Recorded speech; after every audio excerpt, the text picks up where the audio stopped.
네, 안녕하세요. 뉴욕 시그널의 크리스 정입니다. 오늘도 이번 주 놓쳐서는 안 될 10개의 차트를 소개하고요. 미국 주식시장과 경제의 숨은 시그널들을 찾아보도록 하겠습니다. 첫 번째 차트는요. 10년물 국채 금리입니다. 국채 금리가 지금 시장을 움직이고 있는 가장 거대한 촉매제 요소이기 때문에 안 볼 수가 없는 상황이죠. 지금 시장이 금리 인하에 대한 기대하고 연준의 발언, 연준의 의도가 이제 충돌을 하고 있는 상황이죠. 최근에는 이제 월러 이사가 빠른 금리 인하가 없다고 발언을 했습니다. 이제 인플레이션이 점진적으로 하락을 하고 있긴 하지만 금리 인하를 빠르게 할 필요는 없다라고 하면서 국채 금리가 급등을 하고 있는 상황인데요. 10년물 지금 주시 레벨은 4.10에서 4.12%가 될 것 같습니다. 지금 현재 유지되고 있는 레벨이고요. 50일 이평선이 또 위치해 있는 레벨입니다. 이 레벨은 이제 지난 한 해 동안 지금 차트 보시면은 아시겠지만 지난 한 해 동안 굉장히 중요한 고점과 그리고 저점이 만나고 있는 지점입니다. 그러니까 한마디로 국채 거래량이 뭉쳐 있다는 뜻이죠. 이 레벨이 완전히 돌파돼서 상향할 경우에 주식에는 이제 부정적으로 영향을 미칠 겁니다. 그리고 반대로 하락 전환할 경우에는 긍정적 기조가 어느 정도 유지될 것으로 보이죠. 두 번째 차트는요, 이제 달러 인덱스입니다. 달러 인덱스도 같은 맥락이죠. 이제 연준의 금리 인하 기대가 무너지면서 어느 정도 많이 이제 약화가 되면서 달러가 반대로 강세로 전환을 하고 있는 상황이죠. 특히 달러는 글로벌 경제 회복에 대한 기대도 이어져 있다고 볼 수가 있는데요. 이제 글로벌 경제에 대한 이 믿음이 강해질수록 돈은 이머징 쪽 다른 나라 경제권으로 흘러 들어가게 되게 있기 때문에 달러는 약세로 전환할 수밖에 없는데, 이 반대로 만약에 글로벌 경제에 대한 믿음이 약해질수록 더 안전한 미국으로 이제 다시 들어오게 됩니다. 그리고 여기에다가 이제 금리 인하에 대한 기대까지 약해지면서 달러가 강세를 보이고 있는 거죠. 현재 지금 102.50 레벨은요. 달러 인덱스가 단기적으로 지켜야 되는 레벨이라고 볼 수 있습니다. 만약에 이 위로 완전히 뻗어나갈 경우에 주식시장에는 당연히 좀 부정적으로 볼 수 있겠죠. 네, 결국 이 문제는 글로벌 경제인데요. 이 이머징 지수 지금 보시고 있는 거는 이제 EEM이라고 이머징 ETF입니다. 이머징 지수가 지금 갑자기 악화되고 있는데요. 중국 증시가 폭락을 했죠. 상하이 지수가 2%대 하락을 했고요. 홍콩 항생 지수는 거의 4%가 폭락을 했습니다. 2020년 5월 이후 거의 4년 만에 이제 가장 낮은 수준으로 하락을 했는데요. 작년 GDP가 5.2%로 오늘 발표가 됐어요. 그래서 예상보다 악화가 된 건데 부동산도 한몫했죠. 지금 12월 신규 주택 가격이 2015년 2월 이후에 가장 빠른 속도로 하락을 했다고 합니다. 지금 주택 가격은 6개월 연속 하락세를 보이고 있어서 중국 경제가 굉장히 좀 안 좋다. 그리고 안 좋은 상황이 계속 유지가 되고 있다라고 볼 수 있을 것 같습니다. 소매 판매도요, 전년 대비 7.4%가 증가를 했는데 예상을 크게 밑돌았습니다. 그래서 소비 지출이 악화되고, 그리고 중국의 가장 중요한 이제 경제의 축이라고 할 수 있는 부동산이 무너지고 있다. 그렇게 보면서 연말에 이제 글로벌 경제 회복 시나리오가 굉장히 좀 안 좋아졌습니다. 약화됐고요. 지금 더 부진할 경우에 이제 달러 강세가 아까 말씀드린 대로 초래를 할 수 있을 것 같습니다. 시장에는 악영향을 줄 수 있겠죠. 그런데 이제 과연 이게 달까라는 문제가 제기가 되고 있습니다. 왜냐하면은 트럼프가 이번 주에 이 공화당 경선 이 첫 번째 테스트죠. 이제 아이오와 코커스에서 압승을 했습니다. 이 개표 시작 무려 30분 만에 결과가 나왔을 정도로 완전히 압도를 했다고 하는데요. 이러면 사실상 공화당 아직까지는 모르긴 하겠지만 이제 경선이 워낙 이제 많기 때문에 모르긴 하지만 이 굉장히 중요한 스타트가 되죠. 아이오와 코커스가. 근데 여기서 압승을 하면서 공화당 차기 대선 주자로 트럼프가 선두 주자로 이제 나섰다라는 것에 일단 뭐 지지자들은 당연히 환호를 하겠지만 시장은 단기적으로 불확실성이 커졌다라고 볼 수가 있을 것 같습니다. 왜냐면은 일단 문제는요, 바이든의 현재 지지도가 완전히 망이라는 겁니다. 역대 최악인데 지지율이 지금 33%로 지난 3분기보다 더 낮아졌어요. 그리고 지금 바이든 대통령 같은 경우는 뭐 건강 문제도 좀 있죠. 그리고 이제 트럼프가 나설 경우에 질 확률이 굉장히 크다라는 분석, 그리고 월가의 컨센서스가 굉장히 강하다라는 겁니다. 그래서 트럼프가 다시 이제 대통령이 되면 바이든 공약을 모두 다 물릴 가능성이 커지잖아요. 이제 실제로 본인이 그렇게 말도 했고요. 그래서 재생에너지 부분이 약세를 일단 보이고 있는 상황이고요. 금리 인하에 대한 기대가 약해지기도 했지만 트럼프 대통령이 다시 될 경우에 재생에너지가 좀 부진할 가능성이 있다. IRA 같은 법을 다시 되돌릴 가능성이 있기 때문에 그런 불확실성이 적용을 했다. 그리고 중국은 또 어떨까요? 중국은 지금 무역전쟁 시즌2가 시작될 가능성이 있다라는 점에서 중국 증시가 지금 굉장히 부진하는 이유도 여기 또 있을 수 있다라는 겁니다. 지금 중국 지수가 2%, 항생 거의 4% 하락을 했는데 이게 지금 장기적으로 보면 중국 상하이 지수입니다. 중국 상하이 지수인데 굉장히 안 좋은 모습을 보이고 있죠. 지금 중국 경제의 데이터도 나빴지만 지금 트럼프가 대선 주자로 본격적으로 부상을 하면서 여기에 대한 우려도 영향을 지금 굉장히 크게 받고 있다라고 볼 수 있을 것 같습니다. 상하이 지수가 장기 추세를 하향을 했습니다. 지금 이게 월간 차트인데 월간 200월 이평선을 이탈을 했죠.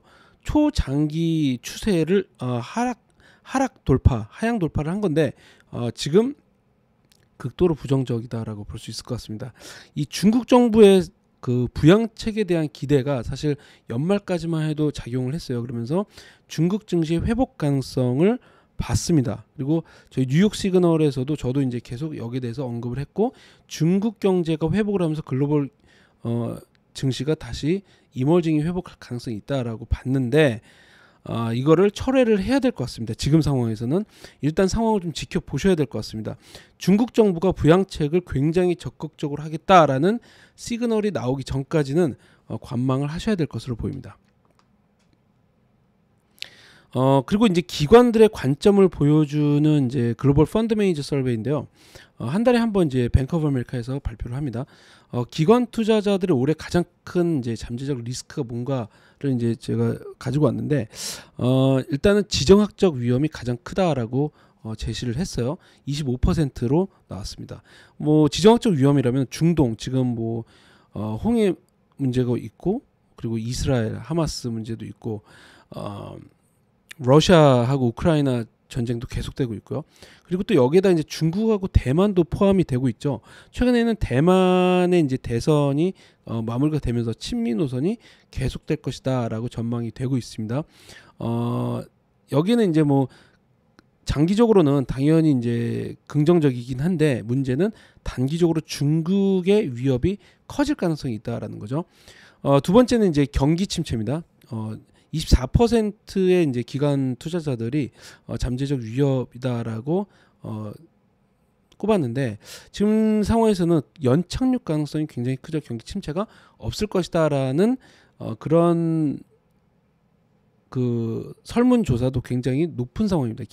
기관 투자자들 사이에서도 지금 연착륙 가능성이 굉장히 높다라고 보고 있는데, 그럼에도 불구하고 경착륙 가능성이 여전히 24%로 잠재적 위협이다라고 보고 있습니다. 왜냐하면은 연준의 통화 정책은요 지연 효과가 있다라. 그러니까 지금 상황에서는 알 수가 없다라는 거죠. 지금 통화 긴축 그 영향이 나중에 나타날 수 있다라는 거에서 아직까지는 안심하기 이르다는 평입니다.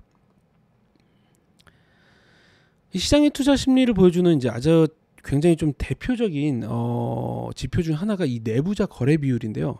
이 기업의 상황을 아주 잘 아는 임원이나 대주주들, 이 사람들의 매도 거래 비율이에요.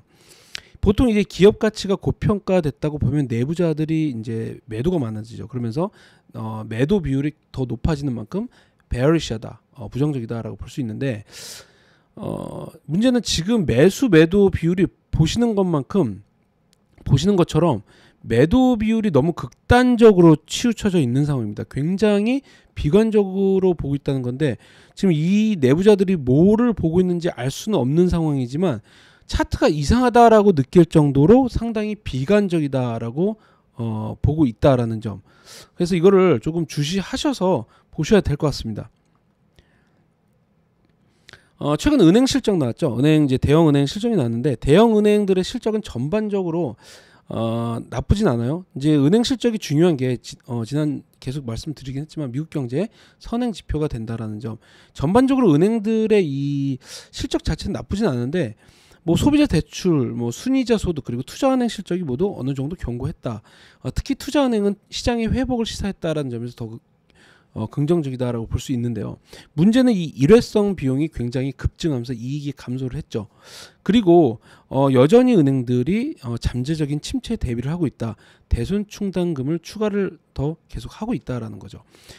이제 그리고 여기에다가 소비자 신용이 굉장히 좀 악화되고 있다라는 점도 주목을 하셔야 될 것 같습니다. 지금 보시는 차트는 뱅크 오브 아메리카에서 4분기 실적 그 프레젠테이션으로 보여주면서 소비자 신용이 지금 이렇게 꾸준히 악화되고 있다라는 것을 보여준 차트인데요. 특히 지금 지난 연말서부터 많이 이제 언급을 저도 하긴 했는데 미국 소비자들의 지출이 지금까지 쌓아놓은 저축에서 신용카드로 옮겨졌단 말이죠. 그러니까 쌓아놓은 돈이 이제 없다는 의미입니다. 그리고 이제 신용카드, 부채를 사용해서 지출을 하고 있다라는 의미예요. 근데 이 신용카드 지출이 지금 굉장히 빠르게 악화되고 있다, 둔화되고 있다라는 점, 팬데믹 이전에 마이너스 부분으로 전환을 하고 있다라는 점에서 조금 수요가 악화되고 있는 시그널이 나타날 수 있다라는 거죠.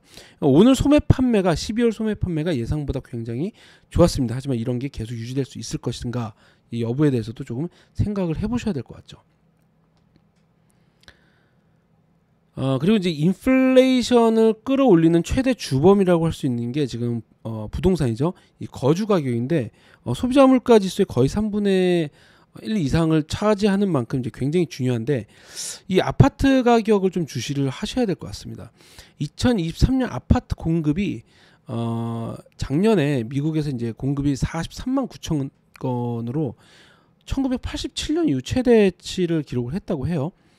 그런데 이 아파트 수요 역시 2022년 이후에 굉장히 많이 뛰어오르면서 이거를 많이 따라잡았죠. 그러면서 가격이 같이 올랐는데 문제는 이 공급량이 향후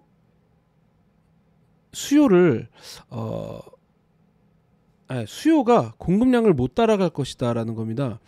지금 이제 징후가 이미 나타나고 있는데 이 메트로 지역의 40% 아파트 임대료가 이미 작년에 하락을 했다라는 겁니다. 지금 무디스에 따르면은요. 전국 아파트 공실률은 지금 5.4%로 계속 오르고 있는 상황이고요. 지금 팬데믹 당시하고 이 공실률이 비슷한 수준입니다. 그러니까 상당히 은근히 심각하다라는 거예요. 공실률이. 팬데믹하고 비교할 정도면. 그럼에도 불구하고 지금 가격은 계속 오르고 있다라고 보이는데 근데 이 가격이 계속 오를 수 있느냐. 실질 그 임대료는 계속 낮아지고 있다라는 거죠. 지금 공급량이 특히 아파트 다세대 주택 공급량이 올해에는 67만 건이 67만 채가 공급이 될 것이라고 해요. 이거는 1973년 이후 최대치라고 합니다. 그래서 공급이 굉장히 높게 이제 나타나면서 수요가 이거를 못 따라가고 그리고 가격이 그만큼 하락할 가능성이 크다. 그래서 향후 거주비도 하락할 가능성이 전망이 있다. 디스인플레이션이 가속화될 가능성이 어느 정도는 유지되고 있다라고 볼 수 있을 것 같습니다. 뭐 물론 싱글 하우스 같은 경우는 여전히 뭐 그렇지는 않습니다. 공급량이 어느 정도 유지가 되고 있는 상황이기 때문에 그렇지는 않은데 다세대 주택이 워낙에 많이 지금 주위에서도 많이 이제 콘도들이 많이 건축이 되고 있는 상황에서 이게 문제가 좀 될 가능성이 커지고 있다라고 볼 수 있을 것 같습니다. 마지막으로 이제 비트코인. 비트코인 차트는 이제 최근 현물 ETF가 승인이 됐죠. 그러면서 예상했던 대로 차익 실현 매도세가 나오고 있습니다. 지난주 언급한 대로 이제 적정 레벨에서 당분 어느 정도 이 보합세를 보이면서 부진할 가능성이 있죠. 장기적으로는 저는 매수 기회라고 봅니다.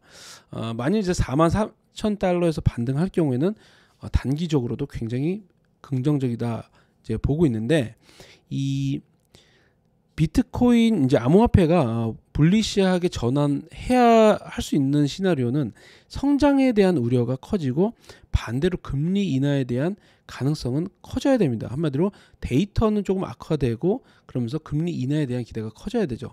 지금은 반대라고 볼 수 있습니다. 오늘 소매 판매는 굉장히 좋게 나왔고 금리 인하에 대한 기대는 낮아졌죠. 비트코인이 악화될 수밖에 없는 상황이죠. 그래서 이런 부분을 좀 주시하셔서 비트코인 그리고 암호화폐를 조금 대응을 하셔야 될 것 같습니다. 네, 오늘은 지난주와는 시장의 분위기가 많이 좀 달라지고 있죠. 지금까지 금리 인하에 대한 기대가 유지되면서 글로벌 경제의 회복 가능성이 컸다면 지금은 두 개가 모두 부진한 모습입니다. 특히 이제 중국의 침체는 굉장히 좀 주목해서 보셔야 될 것으로 보이는데, 에너지도 글로벌 수요 둔화에 대한 우려가 작용하고 있는 만큼 만약에 중국의 부진이 계속된다면 에너지 역시 당분간은 더 부진할 가능성이 있어 보입니다. 이 주의가 필요한 시점이라고 볼 수 있을 것 같습니다. 네, 이번 주도 모두 성공 투자하시길 바랍니다. 네, 감사합니다.